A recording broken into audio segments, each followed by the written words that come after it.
Bismillahirrahmanirrahim. Alhamdulillahirabbil alamin wassalatu wassalamu ala asyrafil anbiya'i wal mursalin wa ala alihi wa sahbihi ajma'in. Subhanaka la ilma lana illa ma 'allamtana innaka antal alimul hakim. Rabbi shrah li sadri wa yassir li amri wahlul 'uqdatam min lisani yafqahu qawli. Amma ba'd. Alhamdulillah ala nikmatil Islam, alhamdulillah ala nikmatil iman wa kafa biha min ni'mah. Alhamdulillah, segala puji bagi Allah Subhanahu wa taala yang mengumpulkan kita, mendudukkan kita, ngasih kita jatah-jatah dari hidayah dan juga inayahnya, sehingga sampai detik ini kita masih berada di dalam keadaan para pencari-pencari ilmu, para orang-orang yang nyari kedekatan kepada syariatnya Allah Subhanahu wa taala lewat lisannya Nabi kita Nabi Muhammad sallallahu alaihi wasallam, serta lisan para ulama-ulama kita, para perumus syariat, orang-orang yang merumuskan syariat agar menjadi sesuatu yang lebih gampang untuk kita terima, lebih gampang untuk kita pahami, lebih gampang untuk kita menerapkannya lewat keilmuan mereka, lewat ijtihadnya mereka, lewat usaha-usaha mereka untuk mencapai setiap rumusan-rumusan tersebut, sehingga tersedia kepada kita dalam bentuk kitab-kitab kecil yang kita mampu langsung untuk membacanya ataupun juga menelaahnya. Kita sudah masuk di dalam bab yang bahas tentang bai' atau jual beli. Nabi kita Nabi Muhammad sallallahu alaihi wasallam pernah dikatakan, su'ila Rasulullah sallallahu alaihi wasallam ayyul kasbi atyab. Ketika Nabi Muhammad ditanya, ya Rasul, pekerjaan paling mulia itu apa? Pekerjaan yang paling baik itu seperti apa? Maka Nabi Muhammad mengatakan, amalur rajul biyadih wa kullu bai'in mabrur. Katanya Nabi Muhammad, setiap perkara atau setiap usaha yang datang dari hasil tangannya sendiri, maka itu adalah pekerjaan yang terbaik. Wa kullu bai'in mabrur, serta setiap transaksi jual beli yang diterima.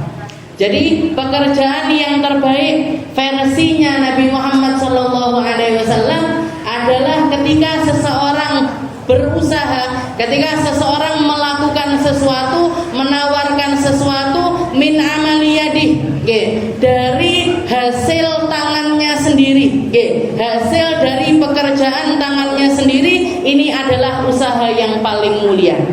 Entah itu bertani, entah itu bercocok tanam, ataupun juga penawaran jasa, penawaran jasa-jasa, itu adalah amal. Saya bisa jahit, saya nerima jahitan, saya cucian saya bersih, saya nerima cucian, nyetrika nih dan lain sebagainya. Itu adalah amaliyah yang terbaik. Itu adalah amaliyah yang terbaik. Hasilnya, hasil dari pekerjaan tersebut merupakan pekerjaan paling halal.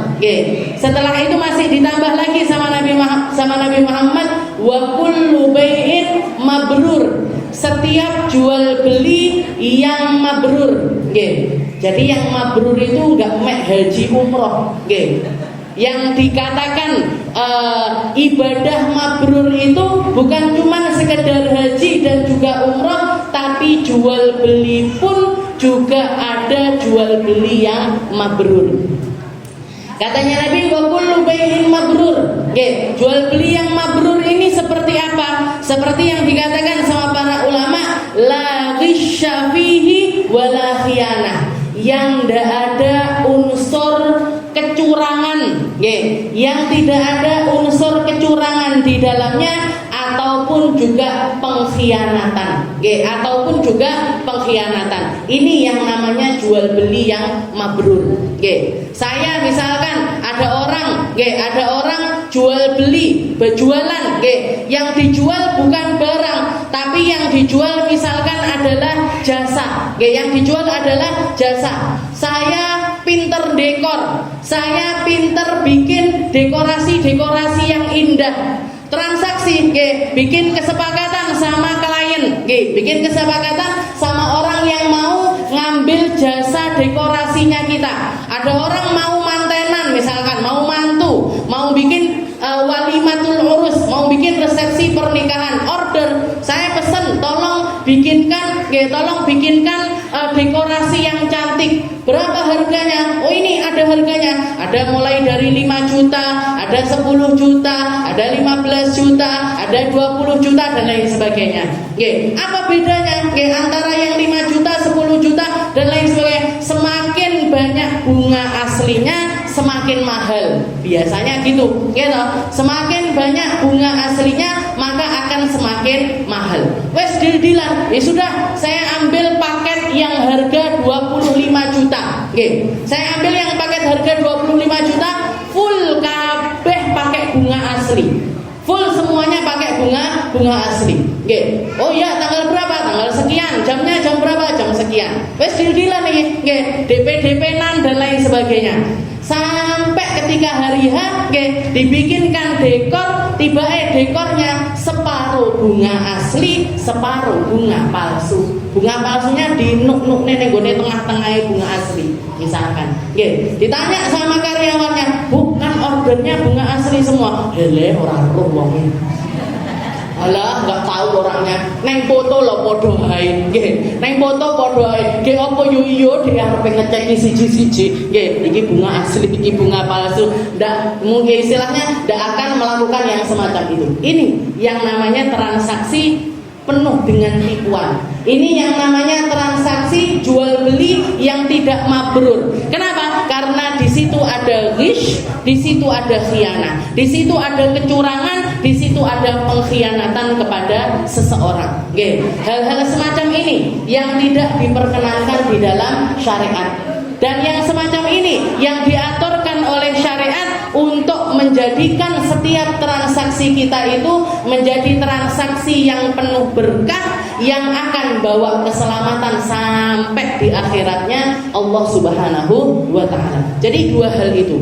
Kullu amalin fi yadih, setiap amal yang berasal dari tangannya sendiri. Saya bisa masak, saya jualan masakan. Saya bisa jahit, saya jual jahitan. Saya bisa motong rambut, saya jualan potongan rambut saya. Saya bisa nih sekarang orang sekarang saya bisa apa tuh jenisnya clean saya bisa facial orang, saya bisa bersihkan wajahnya orang, ditawarkan jasa itu. Yang penting penuh dengan kejujuran. Ketika ditanya bahannya apa, oh saya pakai merek ini kok, ini halal semuanya, ini bersih, ini tidak ada campuran ini yang nggak benar, nggak ada semuanya.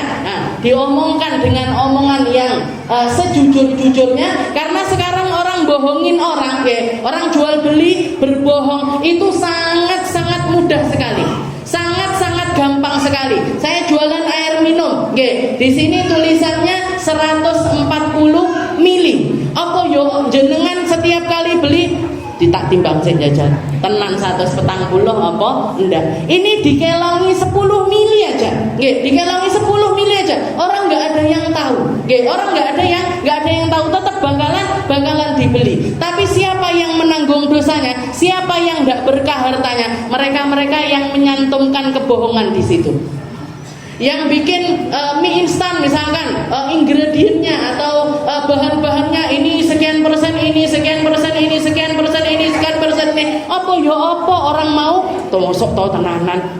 Yang meneliti paling cuman beberapa orang saja. Jadi sekarang kebohongan itu luar biasa gampang, luar biasa gampang. Ngomongnya 100 mili padahal isinya 70 mili.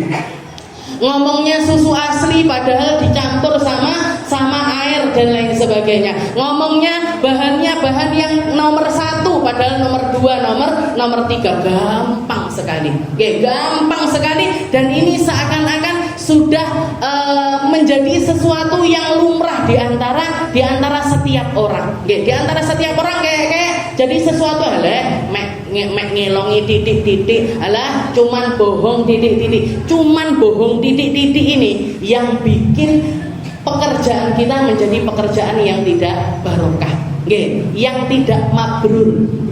Jadi dan harta yang diambil dari harta yang murni berkah inilah yang kalau kita pakai untuk ibadah, yang kalau kita pakai pakai untuk haji, kita pakai untuk umrah, juga akan menghasilkan haji umrah yang mabrur.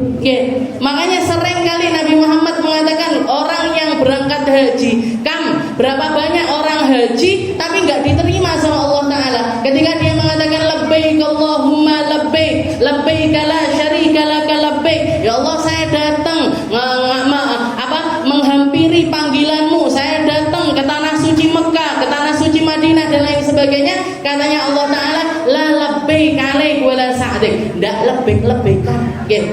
Saya tidak butuh hajimu. Hajimu datang dari harta yang haram. Hajimu datang dari harta kamu mendolimi orang lain, kamu bohongin orang lain, kamu berbuat sesuatu yang buruk kepada orang lain. Saya nggak butuh haji dari orang-orang macam kamu, dari orang-orang semacam dirimu.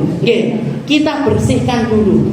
Awal syai'in faradha alaina, sesuatu yang pertama kali diwajibkan atas setiap orang tua untuk anaknya adalah ngasih mereka makanan-makanan yang halal. Berarti kalau mau makanan kita halal gimana? Kerjaannya juga harus halal. Kerjaannya juga harus halal, harus dijaga, harus sangat hati-hati, harus sangat berhati-hati. Ini harus menjadi aturan yang bukan hanya diterapkan sama bosnya saja, tapi sampai sak karyawannya juga harus tahu. Sak karyawan harus ada peraturan kerja, harus ada peraturan di tempat kerja kita. Kalau kita punya dagangan ini, bilang Mbak, kalau misalkan ada cacatnya atau ada yang kurang dari barang dagangan ini, kasih tahu sama para konsumen kita. Kasih tahu jilbabe ngredet apa piye, apa jilbabe benike ilang, aja malah dilempet. Apalagi sampai bikin peraturan, memegang berarti membeli. Atau yang sekarang ini banyak yang biasa kita temui di toko-toko, memecahkan berarti membeli. Memecahkan berarti membeli, tapi barang pecah belah ditaruh di etalase yang gampang diraih sama anak-anak kecil. Ini berarti apa? Asline napa? Pecahno sing akeh ben mok tuku. Pecahno sing akeh biar kamu beli. Jadi kalau sudah tahu ini barang pecah belah, ini barang gampang untuk rusak, yo ditaruh di tempat yang sekiranya anak kecil itu nggak gampang ngambil, nggak gampang ngambil. Jadi intinya ngeten, jual beli itu nggak penting banyaknya lakunya, nggak penting.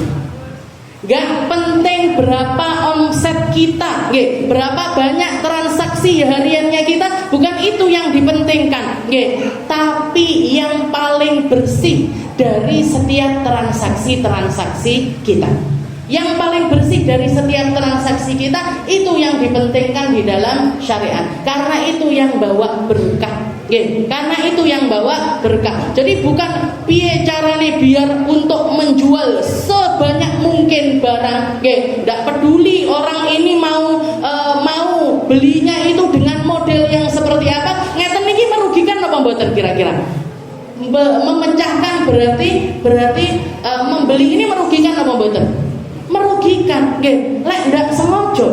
Kalau misalkan dia memang istilahnya nggak berniat beli, terus tahu-tahu tangannya nyenggol, akhirnya ceblok, akhirnya dia membeli dan yang dibeli ini adalah barang yang rusak. Yang dibeli adalah barang yang rusak. Konsumen yang rugi. Walaupun kalau ini sudah mayoritas tempat kerja menerapkan aturan yang seperti itu, kita juga sebagai konsumen juga harus ngati-ngati. Kalau masuk ke toko barang pecah belah seperti itu, ora usah nggowo bocah cilik. Karena yang kita ajak transaksi ini atau para pemilik toko ini, yang pertama belum tentu orang muslim. Yang kedua belum tentu orang muslim yang ngaji. Jadi yang pasti nih, yang kita ajak transaksi ini kemungkinan besar mereka adalah non muslim, tidak ngerti tentang syariat, aturannya jual beli dan lain sebagainya. Mereka nggak peduli itu dan mereka nggak punya syariat. Dan yang kedua yang banyak juga Wong muslim tapi orang ngaji. Orang muslim tapi dia tidak ngaji, tidak ngerti kalau ada aturan-aturan yang semacam ini. Jadi seperti itu. Wa qaulu sallallahu alaihi wasallam innamal bai'u antaradin. Dan yang namanya jual beli itu adalah jual beli yang dua-duanya itu mendapatkan keridhaan. Yang paling penting dari jual beli kita itu konsumennya senang, penjualnya juga senang. Al-bai' wal mushtari, yang jual rela barangnya ini dibeli, yang beli juga rela untuk bayar barang dagangan tersebut. Innamal bai'u antaradin. Makanya para ulama mengatakan ahkamul bai' khamsah. Hukum jual beli itu ada 5 macam. Hukum jual beli itu ada 5 macam. Yang pertama adalah wajib kabai'it ta'am lil muttar idza kana fadilan an hajatil bai' walam tasmah nafsuhu bi badlihi majjanan. Dan yang pertama, ada kalanya jual beli itu hukumnya adalah wajib. Jadi wajib kita menjual. Wajib kita menjual barang tersebut. Barang apa yang wajib untuk dijual? Kalau kita jual makanan, kalau kita menjual makanan dan yang beli ini adalah orang yang benar-benar butuh sama makanan tersebut. Tidak ada pilihan lain dari makanan kecuali makanan itu. Maka di sini posisinya si penjual ini wajib untuk jual. Dan dia tidak pengen ngasih. Kayak misalkan yang terjadi di Palestina, makanan sulit, minuman sulit, segala macam sulit. Ada orang punya air 1 gelas. Saya misalkan punya air satu gelas. Satu gelas ini kalau saya sudah minum, jadi misalkan saya pertamanya punya 2 gelas, yang 1 gelas untuk saya dan keluarga. Satu gelas lagi ini rencananya mau tak simpen untuk minum besok. Rencananya mau saya minum untuk besok saya sama keluarga saya. Tahu-tahu unu datang. Satu orang mengatakan rumah saya baru dibom, saya nggak punya makanan, saya nggak punya minuman, tolong jual air minum kamu ini. Kalau kamu tidak jual minumanmu ini, saya sama keluarga saya akan mati. Maka gimana posisi seperti ini gimana? Dan saya sendiri juga butuh sama makanan ini. Dan untuk besok minimal istilahnya kalaupun nggak megang minuman, mungkin kalau saya megang uang bisa beli minuman untuk hari esoknya. Maka hari itu, ketika ada orang memang benar-benar butuh sama minuman kita, maka wajib bagi kita untuk menjualnya. Kenapa? Karena taruhannya hidup sama mati. Karena taruhannya adalah kehausan dan juga kelaparan, maka wajib bagi kita untuk menjualnya. Jadi kalau di dalam keadaan darurat wajib dijual. Kalau keadaannya benar-benar darurat, maka wajib bagi kita untuk menjual. Itu yang pertama, wajib. Yang kedua mandub sunnah. Sunnah jualan apa? Kabai'i kulli syai'in fihi manfa'ah linnas. Sunnah hukumnya menjual segala sesuatu yang dibutuhkan masyarakat. Jadi sunnah hukumnya jual apapun, menjual apapun. Tapi yang apapun di sini tidak termasuk perkara-perkara najis, perkara-perkara alkohol dan lain sebagainya, nggak termasuk.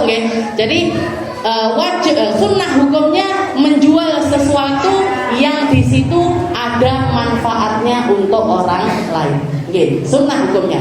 Jadi kita lihat, masyarakat sekarang butuh HP, saya tak jualan HP untuk memudahkan orang beli HP. Yang harusnya dia beli ke Jakarta, tak bawain banyak sekalian ke Tulungagung biar orang Tulungagung gampang beli di sini. Saya pengen jualan jilbab, kenapa? Biar orang-orang lebih gampang untuk beli jilbab dipakai untuk nutup auratnya mereka. Saya jualan beras biar orang-orang jauh-jauh tidak perlu keluar kampung, cukup beli beras di tempat saya. Jadi jualan apapun itu hukumnya adalah sunnah selama di situ ada manfaatnya untuk orang lain. Kalau nggak ada manfaatnya gimana? Nggih. Kalau nggak ada manfaatnya gimana? Maka hukumnya adalah makruh. Nggih. Kalau nggak ada manfaatnya, maka hukumnya adalah makruh. Kayak apa? Jualan yang nggak ada manfaatnya ini seperti apa? Saya punya uang, saya punya tempat, saya punya uang. Wes, tak buka warnet aja. Nggih. Tak buka tempat internet, tempat game online biar orang-orang lebih gampang ngegame. Ngegame ini kebutuhan apa mboten? Jangan lek enggak ngegame apa semaput apa sakit apa gimana kan mboten. Nggih. Game itu kan enggak ada manfaatnya. Nggih, game itu kan melalaikan sesuatu yang enggak ada manfaatnya sama sekali. Jadi ketika kita menjual sesuatu yang enggak ada manfaatnya untuk orang lain, untuk orang lain, maka hukumnya adalah makruh. Bisa masuk ke kategori haram kalau di situ ada bahaya untuk orang lain. Kalau di situ ada bahaya untuk orang lain, maka hukumnya menjadi sesuatu yang haram. Kayak gimana? Saya buka game online, saya fasilitasi orang-orang untuk main satu game yang di situ ada perjudiannya. Kayak yang sekarang ngetren niku slot niku, jangan tahu nama buatan slot. Jadi orang milih-milih nomor, milih-milih ini, milih-milih itu, nanti bayar, bisa menang, bisa enggak. Nah, bisa menang, bisa enggak. Kalau menang yo dapat uang lebih, kalau kalah dia harus bayar. Berarti ini apa? Judi. Masih enggak ketok uangnya, masih enggak pakai kartu-kartu kayak zaman dulu, maka ini tetap hukumnya adalah judi. Masuk ke dalam kategori usaha haram kalau sampai di situ itu ada hal-hal yang haram yang dilakukan. Kalau selain itu, kalau nggak nyampe ke tahap itu, maka hukumnya adalah makruh. Hukumnya adalah makruh, nggak sampai ke haram. Nyapa kok buka tempat game online? Yo ben wong-wong yang suwung-suwung rodok terhibur lah. Tapi saya bikin peraturan kok maksimal setengah jam. Ada pandai warnet bikin aturan gitu. Maksimal setengah jam kudu ngalih gitu. Nah, kesuwen misalnya di atas setengah jam enggak ada. Orang jualan nih, orang sekarang kan pikirannya ngoten, yang penting badi, yang penting banyak uang, yang penting seperti itu kan yang dipikirkan orang-orang zaman sekarang. Itu yang kedua, hukumnya sunnah. Sunnah jual apapun yang di situ ada manfaatnya untuk orang lain. Jualan sepeda, jualan motor, jualan mobil, jualan gorden, jualan cat, jualan alat bangunan dan lain sebagainya. Semuanya ada manfaat untuk orang lain, maka hukumnya adalah sunnah. Hukumnya adalah sunnah. Dan setiap transaksi kita, kalau kita niatkan jual beli, saya dagang dengan menjual perkara yang bawa manfaat untuk orang lain, maka setiap transaksi kita juga ada pahala sunnahnya. Ada pahala sunnahnya di setiap transaksi kita. Dan di setiap perkara yang menunjang terjadinya transaksi tersebut. Apa yang menunjang transaksi tersebut? Abah saya pernah ngomong, ini diambil dari komitmennya orang Cina ketika mereka jualan. Yang menguasai perdagangan di Indonesia ini kan orang-orang Cina. Mereka punya satu prinsip atau satu kata-kata yang selalu diomongkan ke anak-anaknya, ke cucu-cucunya. Jangan buka toko kalau kamu nggak bisa guyu. Jangan buka toko kalau kamu nggak bisa senyum. Jadi berarti apa? Senyum kita, ramah tamahnya kita. Jangan kalau masuk Indomaret selalu selamat datang, silakan belanja. Nanti kita keluar juga sampai jumpa lagi. Misalnya terima kasih, nanti datang lagi ya. Ini termasuk perkara-perkara yang menarik, yang menarik seseorang untuk bertransaksi di tempat kita terus menerus. Saya pernah nanya, lagi saya pakai cadar, piye carane guyu? Piye carane orang tahu kalau Kalau kita itu ketawa, kata abah saya, bisa kamu perlihatkan lewat bola matamu. Bisa kamu perlihatkan keramahanmu itu lewat pancaran mata yang ada di kamu. Tetap kamu bisa ramah sama orang lain walaupun nggak kelihatan mukanya. Ini prinsipnya. Jadi kata abah saya, kalau pengen belajar dagang, belajar karo wong Cina.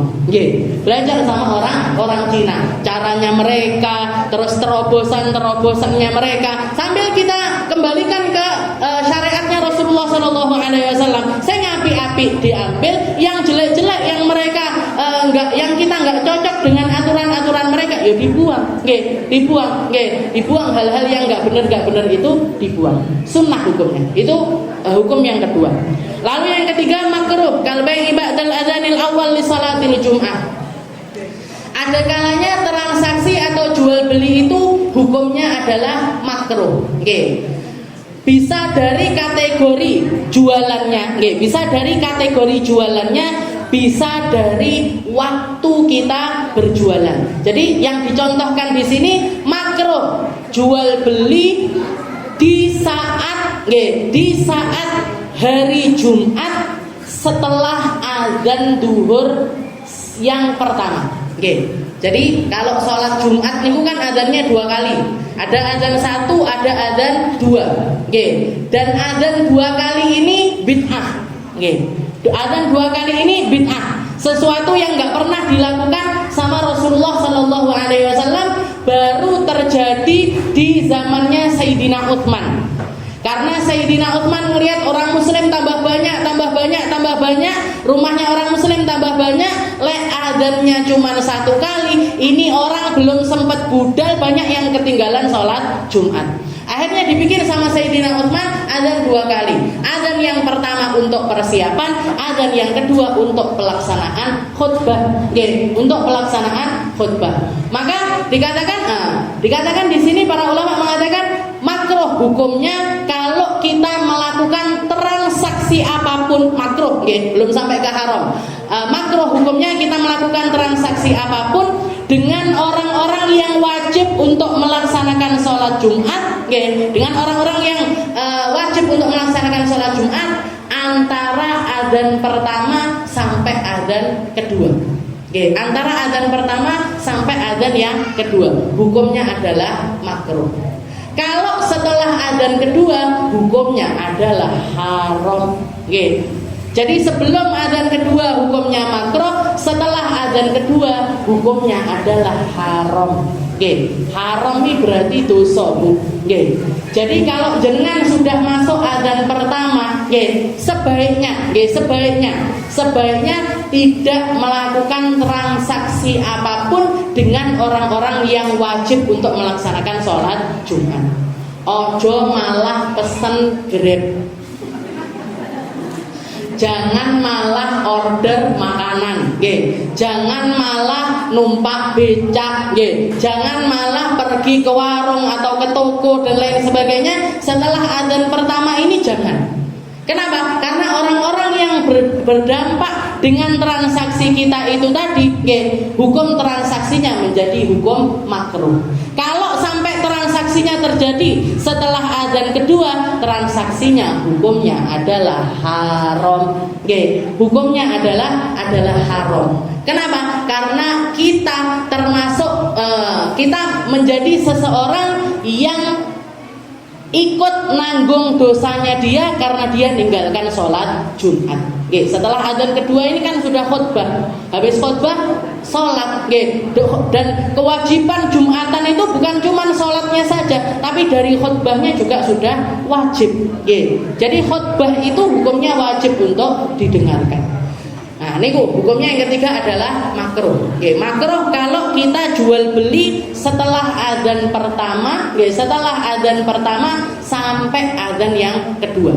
Kalau masuk adzan kedua, hukumnya menjadi haram. Setelah adzan yang kedua, hukumnya menjadi haram. Karena itu ditegur sama Allah Taala di dalam Al-Qur'an. Itu adalah sesuatu yang ditegurkan kepada umatnya atau para sahabatnya Nabi Muhammad SAW ketika mereka melaksanakan sholat Jumat. Ketika mereka melaksanakan sholat Jumat. Wa mubah, yang keempat hukumnya jual beli hukumnya mubah. Wa huwal asal fihi. Mubah ini untuk transaksi apapun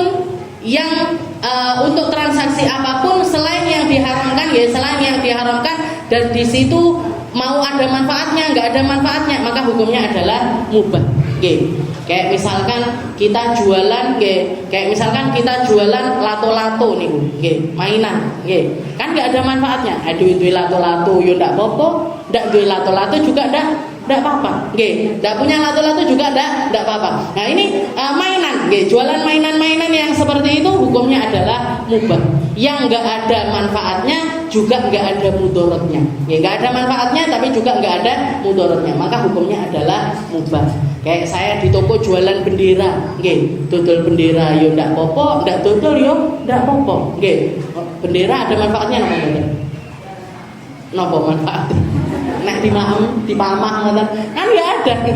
Istilahnya apa pajangan itu bukan sesuatu yang harus ada. Bukan sesuatu yang harus ada. Maka hukumnya adalah mubah. Jual beli apapun selain yang tidak ada manfaatnya ataupun yang ada manfaatnya, maka hukumnya adalah mubah. Hukumnya adalah mubah. Yang terakhir hukumnya haram. Yang terakhir adalah hukum haram. Masihah. Nah, kalau keharaman ini kadang-kadang haram tapi sah, haram tapi transaksinya sah, ada kalanya haram dan tidak sah. Kalau tidak sah berarti harus transaksi ulang. Kapan haram dan sah? Kalau baik ba'da adzani tsani li salatil jum'ah. Seperti tadi. Transaksi yang dilakukan setelah azan yang kedua. Setelah azan yang kedua. Hukumnya haram. Kena dosa, baik yang beli ataupun yang jual sama-sama berdosa. Sama-sama berdosa. Tapi ini untuk transaksi sama orang-orang yang wajib untuk sholat Jumat. Perempuan kan nggak wajib sholat Jumat, maka transaksi di waktu itu ndak makruh juga ndak haram. Ndak makruh juga ndak haram. Yang wajib kan laki-laki.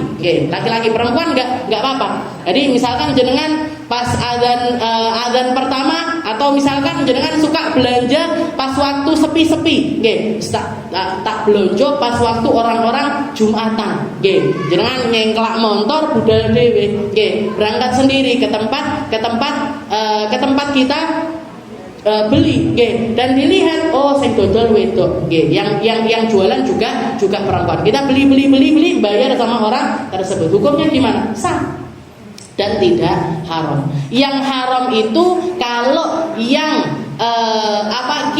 jualan ataupun yang beli adalah orang-orang yang diwajibkan, kena kewajiban untuk melaksanakan sholat Jumat.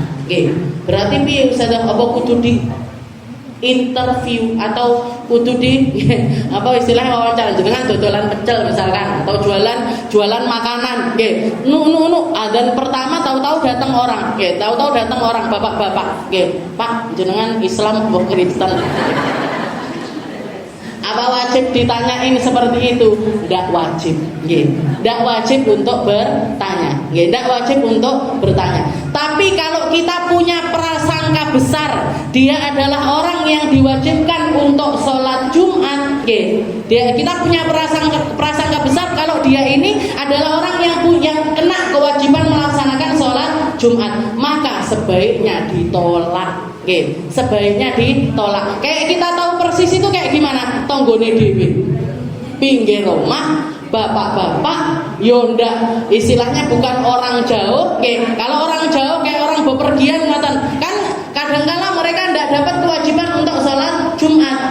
Ada orang berangkat dari Surabaya ke Tulungagung, berangkatnya sebelum subuh. Berangkatnya sebelum subuh, nggak kena kewajiban sholat Jumat. Nggak kena kewajiban sholat Jumat, kecuali kalau berangkatnya habis subuh, maka tetap wajib sholat Jumat. Kayak jenengan misalkan berangkat dolan sama bapak atau pergi kemana sama suaminya, sama anaknya yang laki-laki, berangkatnya sebelum subuh, ke tempat yang jarak tempuhnya lebih dari 2 marhalah, nggih. Maka dua pilihannya, boleh tetap sholat Jumat dan itu afdol, boleh meninggalkan sholat Jumat diganti dengan sholat duhur, diganti dengan sholat duhur. Jadi dua pilihannya.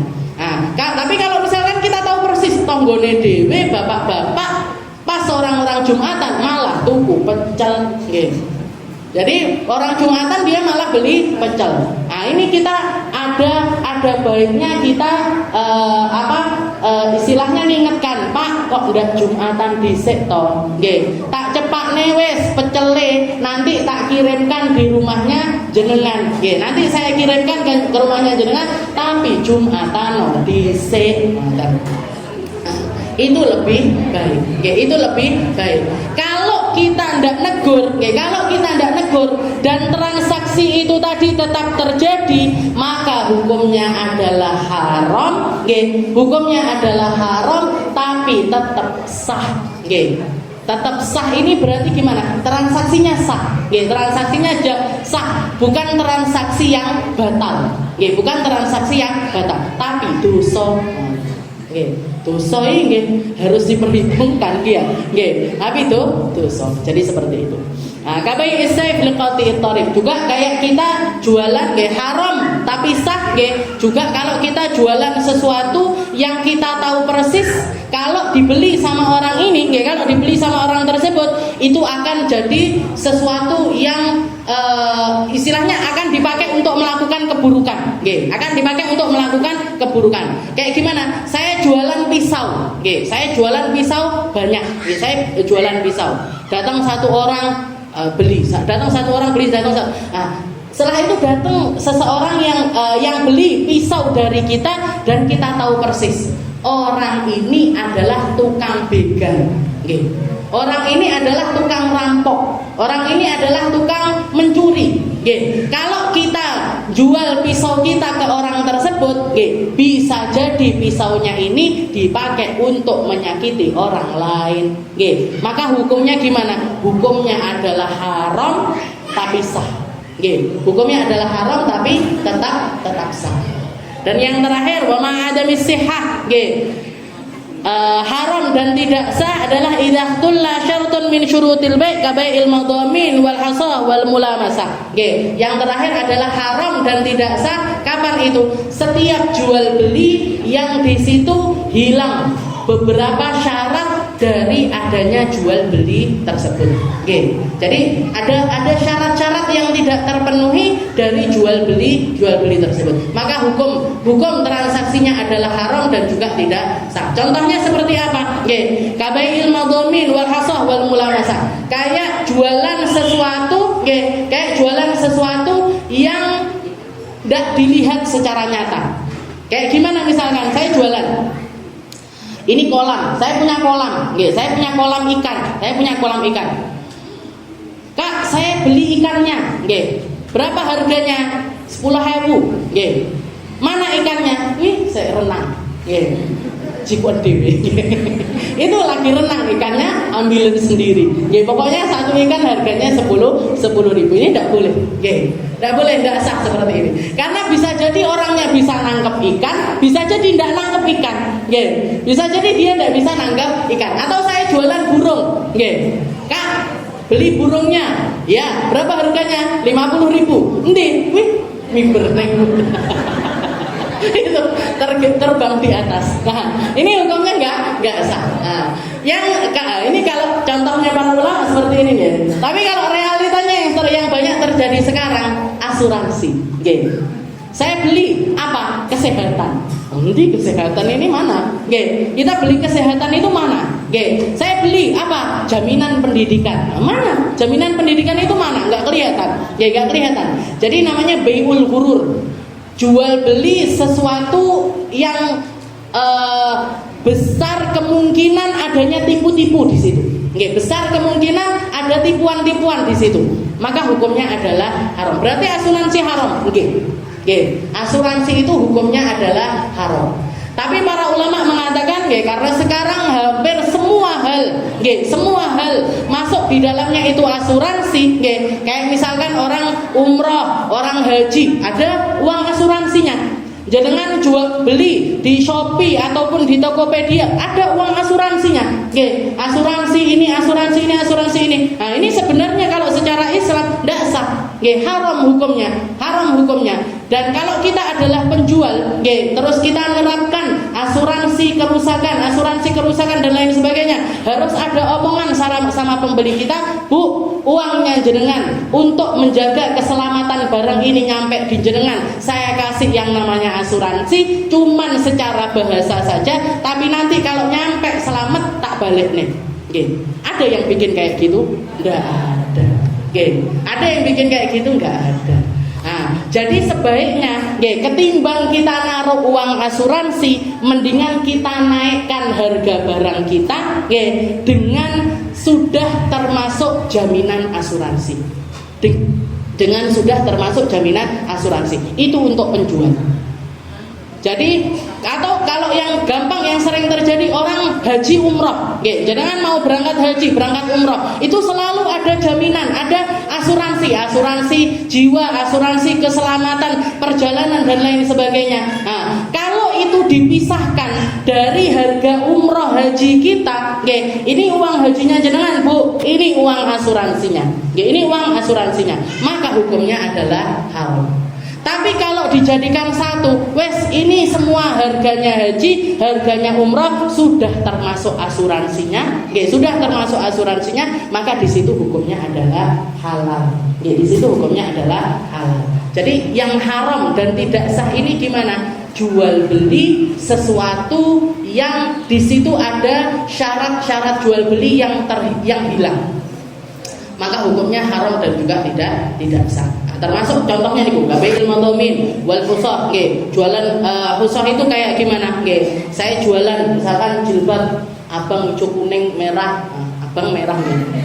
Kuning apa? Pokoknya warna-warni, terus saya bilang, "Bu, boleh dipilih jilbab saya, tapi jenengan berapa harganya Ustazah? Harganya 100.000, tapi syaratnya jenengan kalau mau nggak boleh milih warna, nggak boleh. Terus gimana?